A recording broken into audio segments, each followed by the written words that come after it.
ain't see me, you Stevie. Wondering how I reach more evolutions than Eevee and make it look easy. What is up, Earth's mightiest subscribers? It's Ernie the Blerd without fear. Welcome back to the channel. All right, so today's video, we're going to be talking about Bitterroot, the next movement. And this is the first of a 5-issue miniseries. And while the original series hung its hat around the 1920s era of real-world history, this series actually jumps ahead by about 40 some odd years. At this particular point, we're kind of resting in and around 1964, effectively the height of the civil rights movement. So there's a lot of really interesting things that could, come out of that. At this particular point, the world of Bitterroot, which largely centered on a black family of monster hunters, Sangrees, they were out there in the streets fighting the good fight against monsters called Jinnu. These were white people who were turned into monsters because of the extreme levels of hatred and racism in their hearts. And they also, over the course of the series, discovered a new type of monster called Inzondo, which were black people who were turned into very similar styles of monsters, but for very different reasons. Inzondo were monsters that weren't created because they felt racism or hatred in their hearts. They were turned into monsters because of the hatred and racism that had been inflicted upon them by racists, people who had survived things like the Tulsa Massacre, lynchings, and so on and so forth, witnessed their loved ones being persecuted and harmed. This is what turned black people into Inzondo. By the time you get to Bitterroot, the next movement, the world at large already knows about Jinnu and Inzondo. It is not a hidden secret anymore. It's not something that only a handful of people know about. And this really isn't much of a surprise considering the ending of the original Bitterroot 15-issue run. By the time you got to the end of that 15 issues, pretty much everyone in Harlem knew what the score was. And what happened on such a major level, there was no way anyone was gonna be able to keep that information from getting out into the wind. So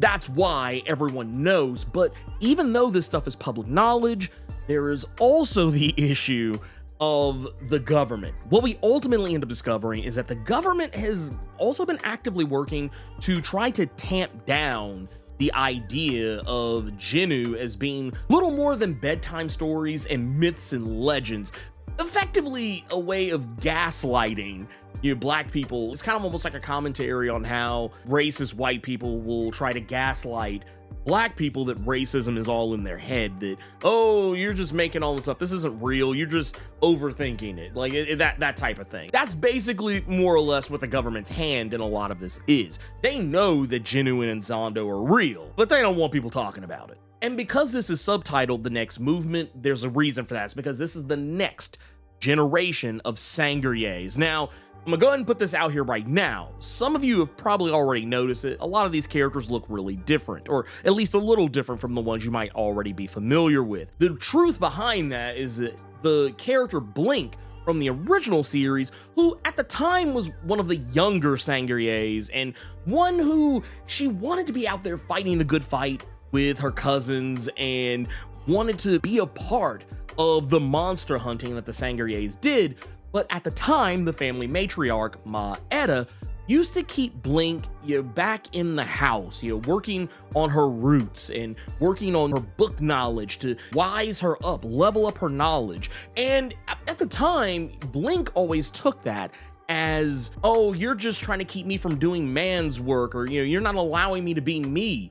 But what Mosnter was actually trying to do was to try and prepare Blink for what was coming.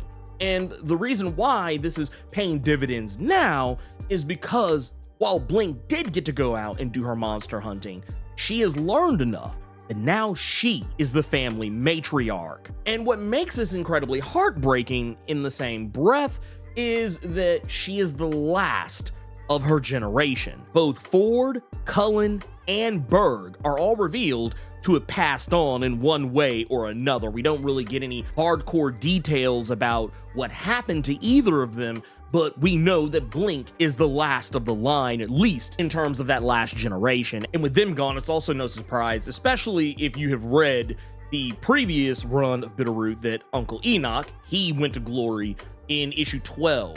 and Mosnter very likely died of old age, most likely. So enter Ma Blink and her new generation of Sangrees. So one of the first characters we're introduced to is Vonda. Vonda is the niece of Blink. Not sure whether she's the daughter of Ford or the daughter of Cullen, but regardless of that, Vonda is the niece of Blink and kind of seems to be her protege, or at the very least serving in a very similar fashion as what Blink did in the original series to Mosnter. Vonda is serving in a similar capacity to Ma Blink. Now the real question is going to be whether or not Blink does the same thing Mosnter did with her. So we'll have to wait and see on that as well. Let's see if there's any generational trauma or any generational teachings or isms that come out of this in some way that are unintentional on Blink's part. Berg had a child of his own, and that would be Mariah. Mariah is a character who, like, if you just to take a quick peek at her, you immediately recognize that this is going to be Berg's kid. You see the same kind of larger, jolly, jovial style of body type, but also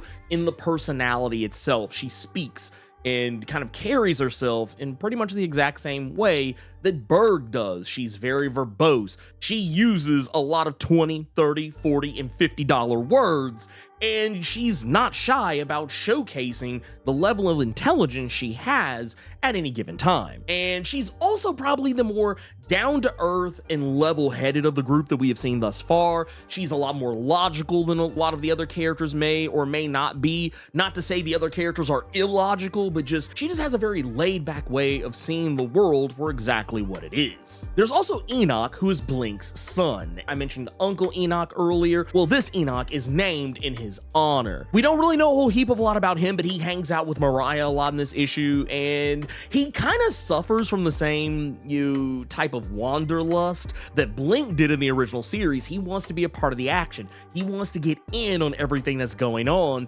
but his mother doesn't want him to get too caught up. In this, I don't think it's so much that she's trying to treat Enoch the way that Mosnter treated her, but it's because that's her baby. She wants to make sure that he's always protected. She doesn't want anything bad to happen to him, but also at the same time, there is probably a little bit of that Mosnter coming out here. And while those are the Sangrees we focus on the most, we cannot forget about the Critical Response Team, or CRT, which I thought was a nice little touch. Not to say that Critical Response Team is some like new thing that has never ever been thought of in the history of ever, but I do find it very telling that they are specifically referred to as that. And for those unfamiliar, CRT is basically what Republicans tried to scare the world about. Hey, teaching the world about the truth about our history. Ooh, no, can't teach that.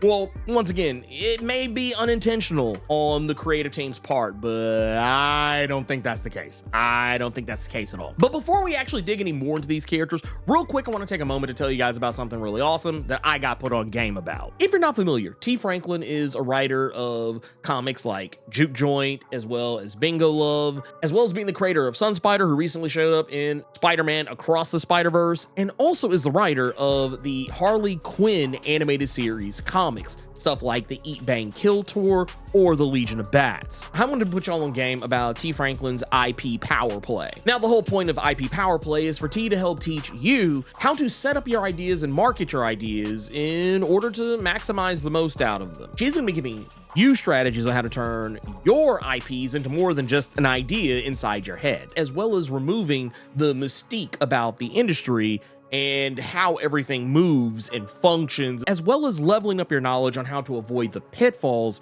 of how corporations can misuse you and misappropriate your intellectual properties and also steal your ideas, reap all the rewards from it while you reap little or nothing. You can register on tfranklin.com/IPW. The course is $25 and you'll get to learn a lot of information. I've gotten to talk with T a great deal about this sort of stuff.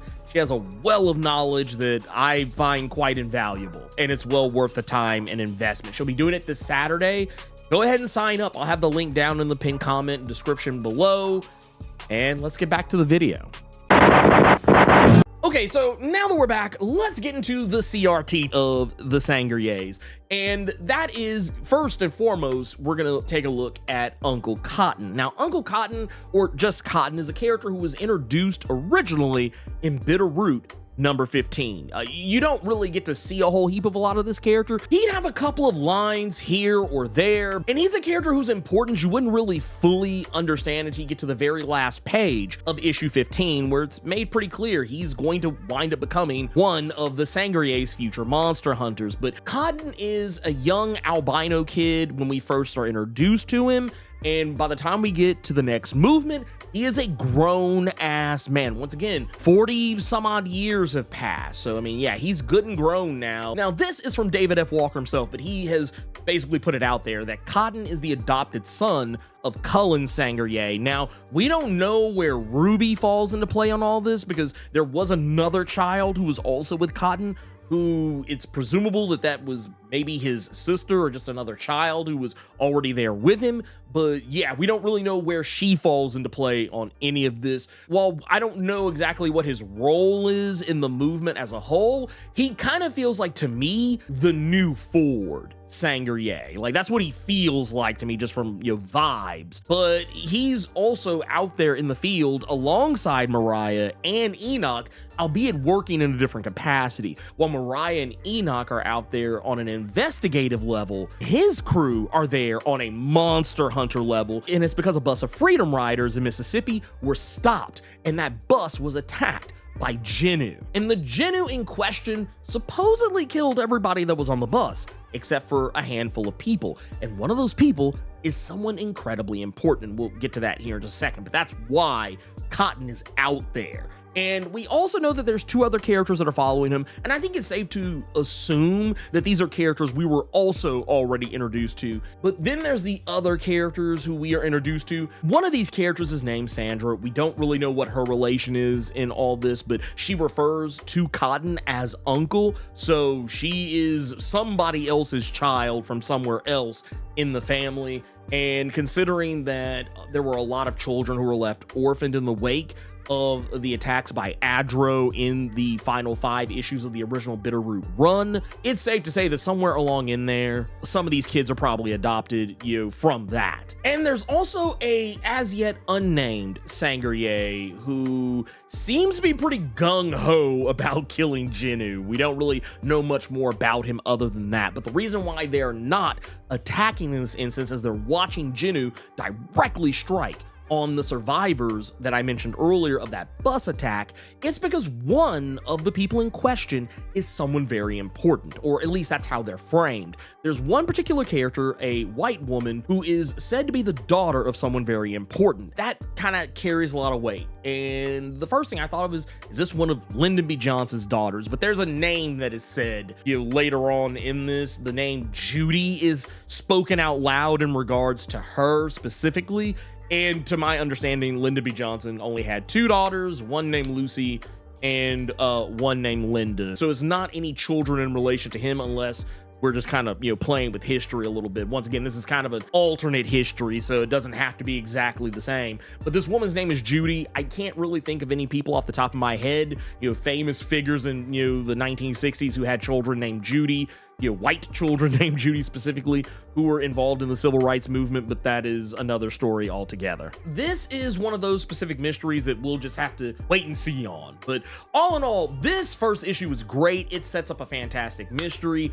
It sets up the Sangriers for some amazing stuff to be up to and doing in the 1960s. Once again, this is a story taking place in that time frame. You're literally talking about so many different allegories and different actual real world historical events that you could kind of pull from, no differently than what the original series did, pulling from the Tulsa Massacre. So I'm really excited for this. I think you should all be checking this series out. And I apologize for this video coming out late. I actually wanted this to come out the week that the book came out, but I had a lot of stuff going on and I just kind of fell behind on a lot of things. That said, we won't be slacking anymore. So yeah, I hope you all enjoy it. I know a lot of you who followed the channel for a while. I know a lot of you really enjoyed the original Bitterroot series. If you liked that even a little bit, you're gonna love this one.